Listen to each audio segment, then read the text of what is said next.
할렐루야. 잠시 기도하고 하나님의 말씀을 나누기 원합니다. 하나님 우리 아버지 감사합니다. 하나님 앞에 나갈 때 그리스도의 보혈로 덮어주시고 그리스도의 은총으로 부어주시사 믿음의 담대함으로 엎드릴 수 있도록 또 손을 들고 찬양할 수 있는 저희 신령기도 도와 주시옵소서.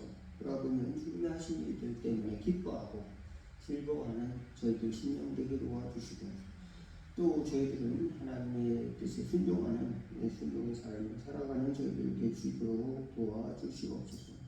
내 자랑을 일삼다가 그만하여서 넘어지지 않도록 날마다 은혜 베풀어 주시고 또 내 재능을 믿고 살아가다가 또 어느 순간 또 하나님을 믿고 살지 않도록 하나님이 손잡아 주시고 은혜로 이끌어 주옵소서.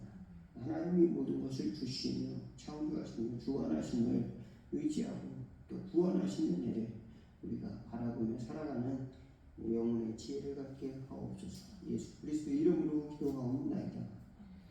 하나님의 말씀은 로마서 12장 22절에서 33절입니다. 교독하겠습니다. 그러므로 또한 내가 너에게 가려 하던 것이 여러 번 막혔더니 이제는 이 지방에 일할 곳이 없고 또 여러 해 전부터 언제든지 서바나로 갈 때 너희에게 가기를 바라고 있었으니 이는 지나가는 길에 너희를 보고 먼저 너희와 사귐으로 얼마간 기쁨을 가진 후에 너희가 그리로 보내주기를 바랍니다. 그러나 이제는 내가 성도를 섬기는 일로 예루살렘에 가노니 이는 마게도냐와 아가야 사람들이 예루살렘 성도 중 가난한 자들을 위하여 기쁘게 얼마를 연구하였습니다. 저희가 기뻐서 하였거니와 또한 저희는 그들에게 빚진 자니 만일 이방인들이 기쁘에 영적인 것을 나눠 가졌으면 육적인 것으로 그들을 섬기는 것이 마땅하니라. 그러므로 내가 이 일을 마치고 이 열매를 그들에게 확정한 후에 너에게 들렸다가 서바나로 가리라. 내가 너희에게 나아갈 때 그리스도의 충만한 복을 가지고 갈 줄을 아노라. 형제들아 내가 우리 주 예수 그리스도와 성령의 사랑으로 말미암아 너희를 권하노니 너희 기도에 나와 힘을 같이하여 나를 위하여 하나님께 빌어 나로 유대에서 순종하지 아니하는 자들로부터 경쟁을 받게 하고 또 예루살렘에 대하여 내가 섬기는 일에 성도들이 받을 만하게 하고 나로 하나님의 뜻을 따라 기쁨으로 너희에게 나아가 너희와 함께 편히 쉬게 하라. 평강의 하나님께서 너희 모든 사람과 함께 계실지어다. 아멘. 예. 오늘은 로마서 12장에 이제 바울이 로마에 들려야 하는 이유 그리고 이제 예루살렘에 이제 가서 이제 연구하는 일에 대해서 또 그것을 마치는 일에 대해서 이제 설명을 또 하고 있습니다. 그래서 결국 서바나 스페인으로 가서 복음을 전할 텐데 여러분 그것을 위해서 동참해 주십시오. 이런 이야기를 하고 있습니다. 사도 바울은 자신의 삶을 통해서 복음만을 나타내기를 원하고 복음의 열매를 남기기를 원했습니다. 그래서 재물의 축적이라든지 또 세상의 권력이라든지 또 자기 육신의 혈족이라든지 이런 그런 걸 번창하는 것을 꿈꿨던 사람이 아니라 오직 자기에게 주신 사명 하나님의 복음을 이방인 그것도 유대인의 교회를 크게 세워서 성전을 건축하고 유대인의 지도자가 되는 그런 꿈이 아니라 얼굴도 모르고 또 낯선 사람들에게 찾아가서 이방인에게 복음을 증거하는 일을 맡기셨다. 가장 작은 자 나에게 일을 맡기셨다. 그래서 이제 예수님 이름을 들어본 지역에는 차라리 가지 않기로 마음을 먹었다. 왜 하나님이 나에게 부르신 사명이 그것이라고 아주 명확하게 사도 바울은 이제 자기 한계를 이제 정해놓고 자기 하나님이 주신 것들을 받아들였습니다. 믿음으로 받아들이고 그 십자가 자기가 지어야 할 그 십자가 그것을 순종한 거죠. 그리고 그것을 향해 결국 나아갔습니다. 그러나 최종적으로는 하나님이 복음을 전파하게 하신 것은 하나님의 역사다. 사도 바울도 그것을 이야기하고 있습니다. 나의 나된 것은 하나님의 은혜로다. 내가 모든 사도들보다 수고 많이 하였으나 이렇게 된 것은 이제 내 지혜가 아니라 그리스도의 은혜다. 이렇게 이야기를 하고 있습니다. 또 오늘 그 사도행전에 나왔던 것처럼 이제 높고 낮은 사람들에게 이제 서서 복음을 제시하고 하나님의 복음을 전파할 수 있었던 것은 하나님의 은혜로 된 것이다. 그런데 오늘 로마서에서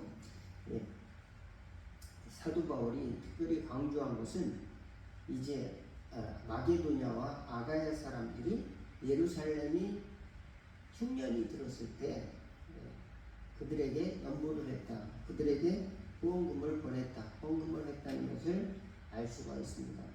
그것을 기록했는데 그것을 통해서 하나님이 주신 그 믿음의 열매라는 것을 이제 강조하는 것입니다.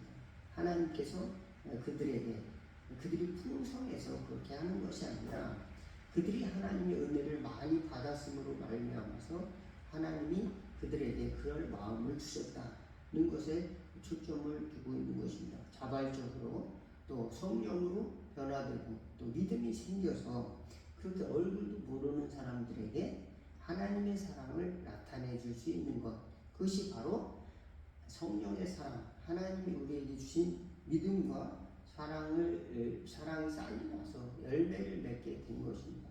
그런데 많은 사람들이 하나님의 일을 하고 또 하나님의 은혜를 받는데 우리 초점을 이상한 데로 향하는 경우가 있어요. 그래서 이제 내가 예수님을 믿어서 이렇게 능력을 행했어요. 내가 기도했더니 불이 나가고 기도했더니 암이 고쳐졌어요. 내가 사람도 고치고 이런 내가 하나님의 선지자인가 봐요. 이렇게 이제 스스로 착각하기도 합니다. 하나님의 은혜를 주셨으니까 그런 일들이 나타나죠. 내가 혹시 하나님의 그 완벽한 둘도 없는 대리자인가? 이렇게 이제 착각하는 경우가 종종 생기는 겁니다. 혹시 그런 일이 있다 하더라도 우리는 하나님이 하셨습니다. 이렇게 고백하고 하나님이 나에게 주신 선한 마음, 또 하나님이 나에게 주신 겸손한 마음, 그를 잃지 않는 은혜의 길로 가는 지혜가 있기를 주의 이름으로 축원을 드리겠습니다. 하나님이 하신 거죠. 그래서 영광을 오직 하나님께 돌리시기 바라겠습니다. 그 자가 바로 하나님 앞에 나갈 수 있는 대로로 가는 것입니다. 그렇지 않으면 그 가시밭길을 가는 거예요. 근데 저 사람한테 갔더니 죽은 자가 살아나. 그럼 이제 많은 사람들이 그 사람한테 갈 거 아니에요. 근데 기도해 줬는데 안 나타나. 안 낫는 사람도 있어요. 그러면 그 사람은 어떻게 생각할까요? 내가 믿음이 부족해서 그런 거 아닐까? 아니면 저 사람이 능력이 떨어진 걸까? 다른 사람에게 찾아가야 되는 거 아닐까? 어떤 사람은 왜 은혜를 주셨는데 나는 왜 이렇게 지옥의 삶을 살아가는 걸까? 낙심하는 경우가 있단 말입니다. 그래서 하나님께 영광 돌리면 하나님이 은혜를 주시고 하나님이 여러분의 성령을 주시는 겁니다. 누가 성령을 주는 게 아니에요. 누구한테 안수를 받아야 성령을 받습니까? 그렇지 않아요. 여러분 혼자 기도할 때도 성령 임하는 줄로 믿습니다. 저도 그랬어요. 하나님 기도할 때 예배 드릴 때 성령 임하시더라고요. 그래서 그걸 경험을 했어요. 근데 임하신지 안 임하신지 잘 몰라. 처음에는 그렇지만 하나님께서 은혜를 주셔요. 그래서 성령 임하니까 비로소 깨닫게 되는 것이 무엇이냐? 나는 열매 없는 사람이구나. 나는 내가 스스로 사랑을 하면서 의를 행하면서 또는 이제 절제를 하면서 모든 것을 또 정직하게 살아가면서 평균적으로 살아가는 사람이 아닐까 또 이렇게 착각하고 살아갔단 말이죠. 또는 내가 나쁜 사람은 최소한 아니다 이렇게 착각을 하고 살아갔다는 겁니다. 근데 돌이켜보면 나는 열매가 하나도 없는, 한마디로 하면 버려질 열매들, 그런 것들만 쌓아왔던 삶이라는 걸 깨닫게 됐습니다. 왜 그러냐면 내 속에 이 사람이라고 하는, 사람이 느껴야 하는 그런 당연한 선한 마음들을 잊어버리고 살았다. 언제? 예수님을 만났을 때 그걸 깨닫게 됐다는 겁니다. 그래서 성령의 9가지 열매, 갈라디아서에 나오는 것처럼 5장 23절에 나오는 것처럼 오직 성령의 열매는 사랑과 희락과 오래 참음과 자비와 양성과 충성과 온유와 절제니 이와 같은 것들을 금지할 법이 없느니라. 이와 같은 것들을 자랑해야 되는데 이와 같은 것들은 하나님이 주시는 것들이죠. 그래서 법을 법이 있게 쓰도록, 그래서 내가 법을 지켰다고 누가 자랑할 수 있습니까? 그건 당연한 것이죠. 그러면 당연히 우리는 평안하고 당연히 그저 행하는 일들을 그저 그 법의 테두리 안에서 행하는 것인데, 우리에게 나타나는 것은 그 좋은 열매가 자연스럽게 나타나는 것입니다. 내가 어떤 업적을 이루고 내가 큰 교회를 짓고 내가 사람들의 전도를 이만큼 하고 또 내가 헌금을 이만큼 하고 내가 성경을 몇 번 읽고 그런 것이 나의 업적이 되고 또 하나의 욕망이 되는 경우도 교회 안에서 종종 있게 되는 것입니다. 그러므로 하나님이 역사하신, 하나님께서 우리를 통해서 일하심을 우리가 깨닫는, 하나님이 하신 것이구나, 하나님이 우리에게 은혜를 주신 것이구나, 나는 만성적인 질병을 갖고 있었구나, 나는 내 자신에 대해서 무지한 자였구나, 내가 딱딱한 존재, 믿음이 없는 존재, 또는 지옥 갈 존재, 죄악으로 인해서 사망의 존재라는 것을 잊고 있었다라고 하는 것을 언제? 성령으로 말미암아서, 하나님의 은혜로 말미암아서 회복되는 순간이 바로 은혜 받은 순간이고, 비로소 싹이 나는 겁니다. 믿음의 싹. 그래서 그 믿음이 점점점 자라서 이제 은혜가 충만해지면은 열매로 나타나는 것이, 이렇게 은혜를 받았으니 나도 그 복음을 전하는 사람들을 생각하고 그 복음이 전파된 공동체를 생각하게 될 거 아니에요. 그럼 예루살렘 교회에서 먼저 복음이 전파되었구나. 이 예루살렘 교회가 흉년이 왔어요. 우리 육신의 삶은 언제나 이렇게 번창하고 또 언제나 사람들이 볼 때 항상 그냥 일치월장하는 것이 아니라 핍박도 있고 또 흉년도 있고 그런 환경을 예루살렘 교회가 다 겪었습니다. 이 와중에 하나님의 은혜는 더욱 넘쳐나는 겁니다. 핍박이 강할수록 예루살렘은 사도들로 말미암아 똘똘 뭉쳤고 또 흩어진 사람들은 그 믿음이 순수한 믿음으로 지켜질 수가 있었습니다. 그래서 핍박이 강할수록 그 믿음은 그 정체성을 강하게 보유하는 교회의 특성을 교회 역사를 통해서, 기독교 역사를 통해서 우리에게 보여주고 있어요. 그래서 우리에게 성령의 열매를 하나님이 주실 텐데 그것은 우리가 우리 자신을 자랑하려고 주신 것이 아니라 하나님의 은혜를 나타내라고 성령의 열매를 하나님이 은혜로 주신 것이다. 우리 자신을 위해서 살라고 하지 않고 하나님을 위해서 살라고 하나님이 값없이 은혜로 주신 것이다. 이 사실을 깨달을 수 있길 바라겠습니다. 그렇지 않고 이제 금방 살다 보면은, 내 뜻을 이루기 위해서 살다 보면 어느 순간 10년, 20년, 30년 훌쩍 지나가 버리게 돼요. 그러다가 돌아보면 아무런 열매가 없는 경우가 종종 있어요. 여러분 어떻습니까? 여러분의 삶 속에는 성공이 있습니까? 돌아보면 큰 업적을 이루었습니까? 그런데 마음속에는 참 기쁨과 또 참된 사랑과 믿음의 열매들이 없어요. 공허합니다.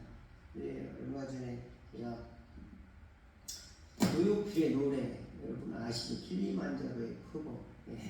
그것을 이렇게 가사를 보면서 우리 인생이 모습이 아닌가. 물론 그 자기 철학적인 이제 글을 쓰고 곡을 붙이고 또 노래를 해서 유명해졌잖아요. 조용필은 우리나라에 모르는 사람 없고 외국 사람들이 많이 이제 알고 있는 그런 이제 가수인데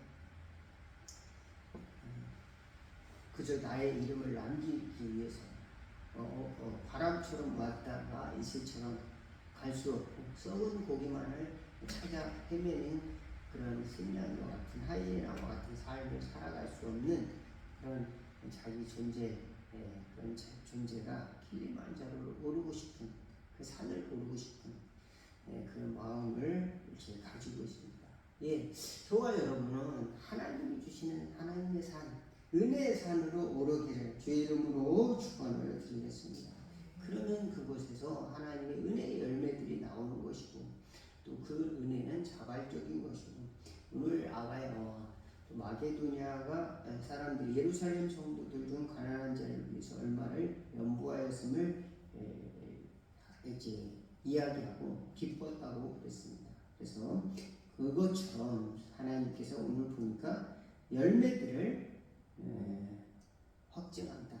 그러므로 내가 이를 마치고 이 열매들을 그들에게 확증한 후에 너희에게 들렸다가 서반으로 스페인으로 가리라.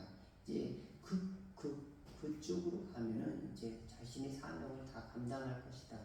마지막까지 땅끝까지 복음을 전하는 것이다. 이렇게 생각을 했습니다. 여러분 사도 바울은 이런 목표를 가지고 있었습니다. 그러나 그 목표가 그 목표를 이루는 데만 혈안이 된 것이 아니라 하나님이 나타나신 성령의 역사 그것을 바라보았습니다. 사도 바울은 실제로 그곳에 가서 복음을 전하지 못했지만은 이제 로마 감옥에서 뭡니까 서신을 쓰고 또 그들에게 복음을 전파하고 감옥 속에서도 복음을 전파하고 또 성경 신약의 절반을 이제 사도 바울이 집필했잖아요. 그래서 복음이 더 많이 전파되는 계기를 하나님이 주셨어요. 그의 삶은 겉으로 보면 외롭고 또 친구도 없고 자식도 없고 또 그렇다고 수많은 동료나 그런 사람들이 곁에서 지지해주고 그런 것도 아닙니다. 저 멀리 떨어져 있습니다. 그 마음은 오직 하나님의 교회 또 하나님의 나라에 가 있었습니다. 그렇지만 가까이는 연약한 몸을 가지고 있었고 또 쓸쓸하고 또 때로는 춥고 때로는 배고팠지만 하나님의 나라를 위해서 그는 헌신했을 때 열매가 어마어마하게 나타나게 됐습니다. 사도 바울은 이제 AD 100년 전에 70년 가까이 때에 이제 순교를 당했지만 그로부터 200년이 훨씬 지나서 200몇 년이 지나서 이제 기독교가 공인이 되잖아요. 이제 로마 대제국의 공식 종교가 되는 겁니다. 기독교인을 이제 찢어서 죽이고 십자가 처형하고 그저 이게 완전히 그냥 멸망시키는 그 국가가 교회를 나라의 돈으로 지어주는 겁니다. 어마어마한 교회를 지어주는 겁니다. 313년 밀라노 침략에서 콘스탄티누스가 기독교를 이제 공인을 하는 것이죠. 그 전까지 핍박과 온갖 소외된 속에서도 순수한 기독교를 지켰기 때문에 하나님께서는 그런 열매들을 하나님이 주시는 것인데 그 열매들을 인간이 만든 위엄과 권력과 또 인간에 대한 찬양과 이런 쪽으로 바뀌다 보니까 그때로부터는 기독교가 이제 거짓된 위장된 평화로 점점 나타나기 시작을 한 겁니다. 사실 우리는 참된 평화는 그리스도 안에서 하나님이 나에게 주신 성령의 열매 가운데 있게 될 줄로 믿습니다. 여러분에게 참된 평화, 성령의 열매들이 삶에 가득한 역사가 있기를. 그래서 하나님께서 여러분을 내 인생을 사용하셨구나, 하나님께서 나를 이렇게 쓰셨구나 고백할 수 있는 저와 여러분 다 되기를 주의 이름으로 축원을 드리겠습니다. 기도하겠습니다. 하나님 우리 아버지, 돌아보면 가시나무와 같이 나에게는 많은 사람들에게 상처 주고 둥지를 틀 수 없는 그런 연약한 마음으로 살지는 않았습니까?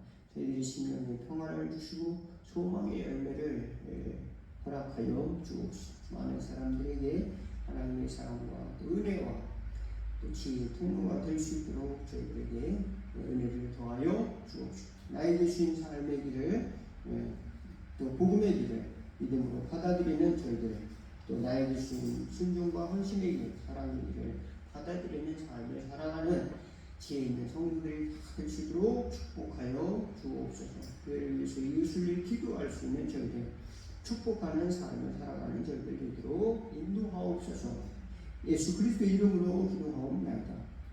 주기도문을 하겠습니다. 하늘에 계신 우리 아버지, 이름이 거룩히 여김을 받으시오며 나라가 임하옵시며 뜻이 하늘에서 이룬 것 같이 땅에서도 이루어지리다. 오늘날 우리에게 농할 양식을 주옵시고 우리가 우리에게 죄진 자를 사하여 준 것 같이 우리 죄를 사하여 주옵시고 우리를 시험에 들게 하지 마옵시고 다만 악에서 구하옵소서. 대개 나라와 권세와 영광 아버지께 영원히 있사옵나이다.